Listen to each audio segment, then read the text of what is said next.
আসসালামু আলাইকুম, সবাই কেমন আছেন? আশা করি ভালো আছেন। তো আজকে আমি রান্না করব ব্রয়লার মুরগি।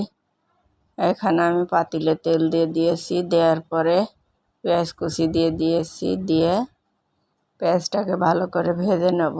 নিয়ে এখানে আমি একে একে ডালচিনি, এলাচ ফল, গোটা জিরে, রসুন বাটা, লাল মরিচের গুঁড়ো, হলুদ, লবণ সব দিয়ে দিয়েছি। দেওয়ার পরে মাংসগুলোকে দিয়ে দিয়েছি। এর ভিতরে আমি কিছু আলু দিয়েছি।